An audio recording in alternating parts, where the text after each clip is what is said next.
Good morning, it's Anna at Yarn Folk, and it's time for our weekly recap of the Yarn Folk blog and email.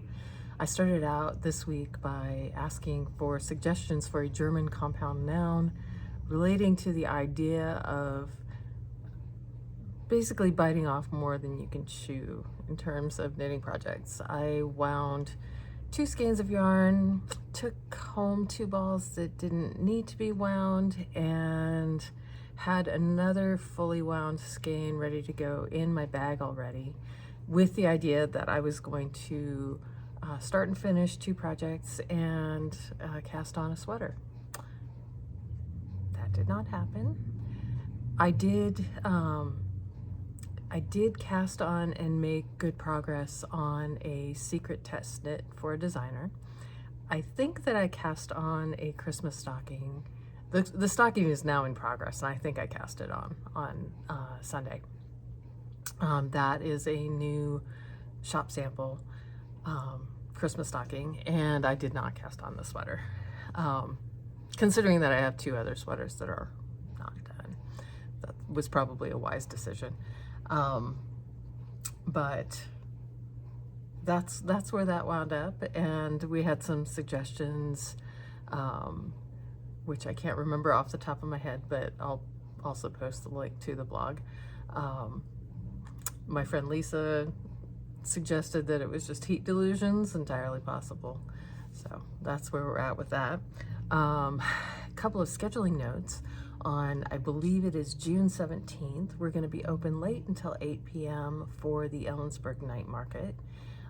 That happens, I think, on the 3rd Wednesday of the month through the summer, and we missed the one in June, but we're going to try and stay open for July, August, and September. And then additionally that week, July 20th, we will be closed or a little bit early. We'll be open from 9 until 12, but closing at noon, and there will be no social stitching that day. I will be supporting my spouse, who's running an ultra marathon. This is the Cascade Crest 100. It is a very tough race. He's done it 4 times. He's finished twice, and it is it's a big race. So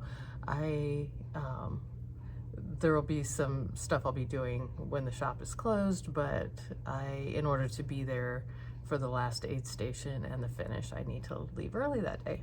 So that's what's happening 3rd week of July.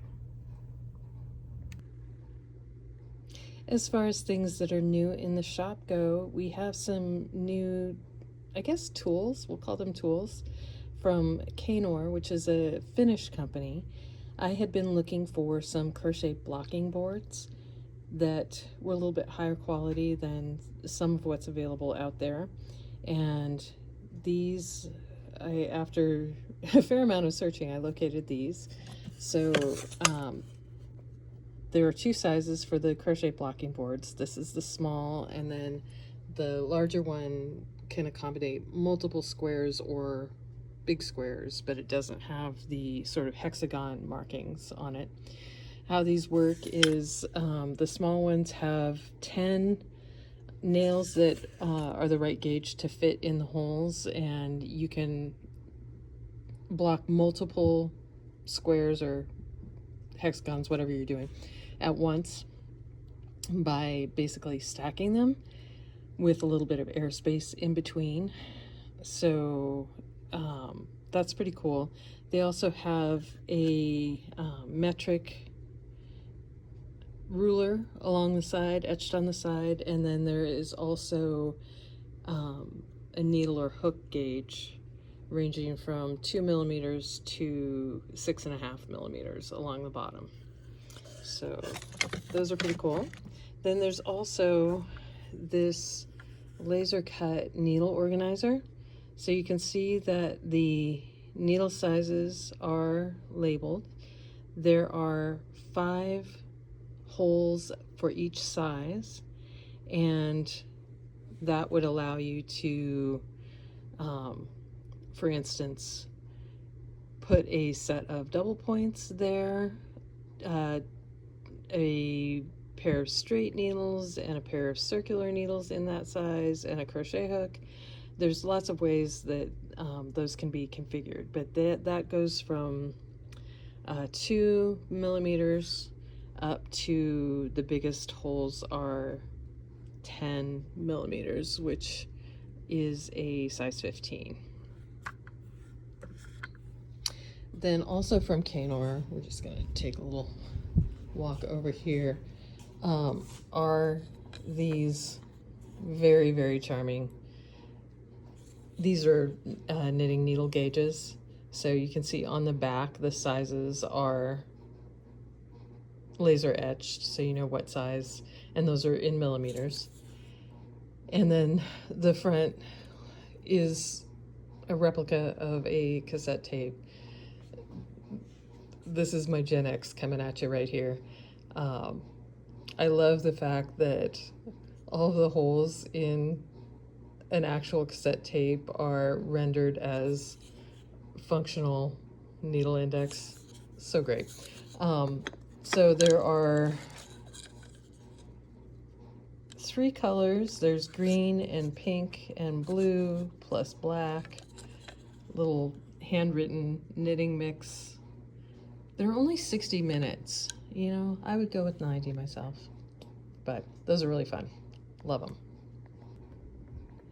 The other day I rearranged the front shelves a little bit. I wanted to improve the display space for La Mana Como, which comes in round balls, which are not always the easiest to deal with, but I do love this yarn, so it's worth figuring it out. So La Mana is, we've talked about it before, it's what we used for our Spill the Tea sample. It is a super fine merino, and I just want to point out something that I love about their labels. So on the portion of the label where it indicates the fiber content, they spell it out in words, but they also use these very adorable icons. So this one is 100% wool, so there is just a sheep, but if it was, say, a wool and silk blend, it would have a sheep and a little icon of a silk moth.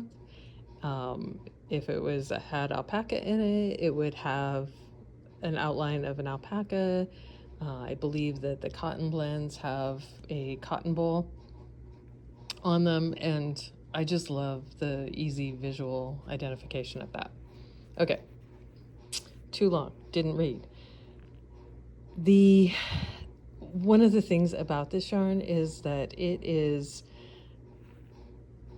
this super fine merino. It's 18.5 microns, which with microns, the lower the number, the softer the yarn. Like cashmere's, I think, about 14. 18.5 is very, very soft. And in addition to that, let's see if we can see the care label here. It is also machine washable. When you look at that icon in the top left, when you see that, a little tub, usually I think the lines below it mean gentle, which is what we should do anyway. 30 degrees is in Celsius, so that's warm water. And then down here, lower right, we've got a square with a line that indicates we should dry flat. That indicates on the lower left is no tumble dry. Okay to iron on low heat, no bleach. I think the P refers to dry cleaning. I think you can dry clean it. But takeaway here is that this is machine washable.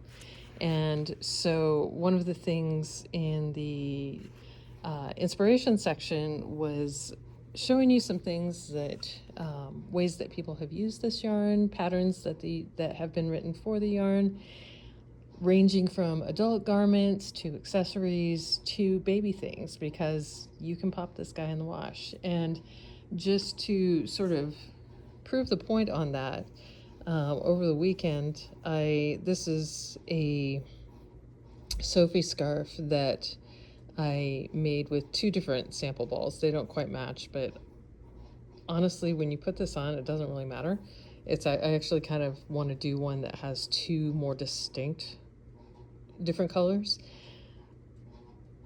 But the bottom line is this went through the machine on the hand wash setting just fine. In fact, it might be nicer than it was before. It's soft and lovely and came out just fine, 0 felting. And because it is a super light yarn, drying flat just doesn't take any time at all. I took this out of the washer before I went to bed, draped it over a chair to dry, and it was dry by morning. Nothing special there. So on the blog, in the email, there are multiple links to different patterns that use this yarn, and I think it's one really worth checking out. It's $12 a ball, 132 yards per ball, and it is really a lovely experience working with it. The last thing we'll cover is my section on what I've been working on. You can see City of Ellensburg watering the planter in the background. This is Andrea Mowry's traveler hat. It was her Memorial Day weekend knit along. I did cast it on during that time frame. Did not finish it during that time frame. This is a really comfortable hat. It's got super deep ribbing, which I was muttering about while I was doing it, but I'm glad I did. And then the crown is a pearl ridge pattern. So it's a 5-row repeat, which makes for a nice propulsive knitting experience. 3 rounds of knitting, 2 rounds of purling, and then you have these 2 slip stitches at each of 4 points, so that gives the hat sort of an architectural look. In her modeled photos, she kind of wears it with that ridge kind of pronounced that way. I used Dream in Colors Lamb and Goat, which is a 90% merino wool and 10% cashmere blend. It is a non-superwash yarn. It is incredibly soft. The pattern calls for US 5 needles for the fingering weight version. It's also available in a worsted weight version in the same pattern. There's 2 options. This is the fingering weight version, and I used the recommended US 5 3.75 millimeter needles. If I was making it again, I might go down to a US 4, and this is the adult medium. The sizing is pretty generous on this. I would probably make this size for most adults, unless they had a super huge noggin.